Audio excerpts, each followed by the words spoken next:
জুমার দিন আসরের নামাজের পর আপনি যদি এই দোয়াটি 21 বার পড়তে পারেন, আল্লাহ তাআলা আপনি যা চাইবেন আল্লাহ তাআলার কাছে তাই আল্লাহ তাআলা কবুল করবে। সুবহানাল্লাহ বিহামদি। খুশি হয়েছেন মনে হয় না? প্রশ্ন কমন পড়ে গেছে। অর্থাৎ জুমার দিন যে চমৎকার আমলের কথাটা আমরা জানি, যে আমলটা কখনো আমরা ছাড়বো না, এই আমলটা যদি আমরা প্রত্যেক জুমার দিনে আসরের নামাজের পরে 21 বার পড়তে পারি অন্তত পক্ষে, অর্থাৎ আল্লাহ তাআলা আমাদের মনের সকল আশা আল্লাহ তাআলা পূরণ করে দিবে। জুমার দিন এতটা চমৎকার পূর্ণ একটা দিন।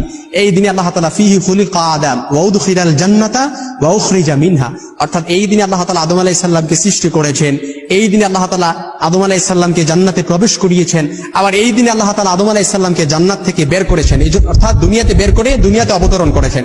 এজন্য জুমার দিনে, এই জুমার দিন শ্রেষ্ঠ একটা দিন। এটা হচ্ছে সুন্নাতুল্লাহ ফিল আরদ। এই দিনে আল্লাহ তাআলা, এটা হচ্ছে স্বয়ং আল্লাহ তাআলার সুন্নাত। আল্লাহ তাআলা জামানান আলা জামান, মাকানান আলা মাকান, আল্লাহ তাআলা স্থানের উপর স্থানকে প্রাধান্য দেন, ব্যক্তির উপর ব্যক্তিকে প্রাধান্য দেন, সময়ের উপর সময়কে প্রাধান্য দেন।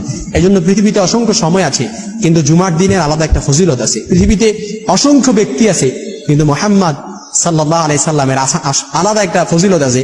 পৃথিবীতে অসংখ্য শহর আছে, কিন্তু মক্কা আর মদিনা শরীফের আলাদা একটা মর্যাদা আল্লাহ তাআলার কাছে আছে। এই জন্য এই জুমার দিনে আপনি যদি আসরের নামাজের পর, অর্থাৎ আল্লাহ তাআলা বলেন ইন্না ফিল জুমাতি সাআতুন, এই জুমার দিনে এমন একটা সময় আছে, এই সময়টাতে কেউ যদি আল্লাহ তাআলার কাছে কোনো কিছু চায়, আল্লাহ তাআলা তার চাওয়াটা কখনোই ফিরিয়ে দেয় না।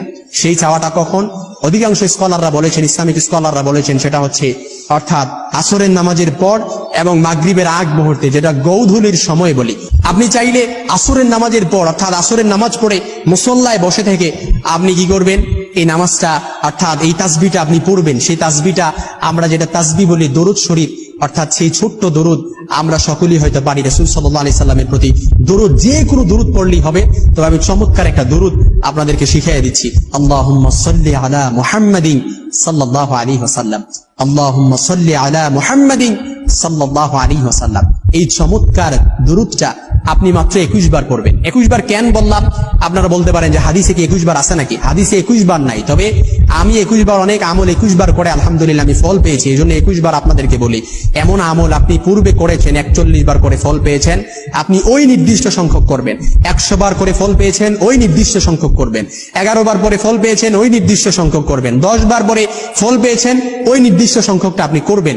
কারণ পূর্বে আপনি যে নির্দিষ্ট সংখ্যক বার করে আপনি আল্লাহ তাআলার কাছে ফল পেয়েছেন, ওই নির্দিষ্ট সংখ্যক বার করে আল্লাহ তাআলার কাছে যদি চান, কোনো দোয়া আপনি যদি চান, অবশ্যই আল্লাহ তাআলা কবুল করবেন। এজন্য আল্লাহুম্মা সাল্লি আলা মুহাম্মাদিন সাল্লাল্লাহু আলাইহি ওয়াসাল্লাম, এই দোয়াটা 21 বার পড়ে আপনি অর্থাৎ আপনার যে মনে আশা আকাঙ্ক্ষাটা, এটা আল্লাহ তাআলার কাছে পেশ করতে পারেন। অবশ্যই আল্লাহ তাআলা আপনার আশা আকাঙ্ক্ষাটা কবুল করবেন ইনশাআল্লাহ। কারণ যেই দোয়ার মধ্যে রাসূলের প্রতি দরুদ পড়া হয়, মাহজুবুন মুআল্লাকুন বাইনাস সামাই ওয়াল আরদ, অর্থাৎ রাসূলের প্রতি দরুদ পড়া হয়, সেই দোয়াটা ডাইরেক্ট আরশে আজিমে যে নক করে।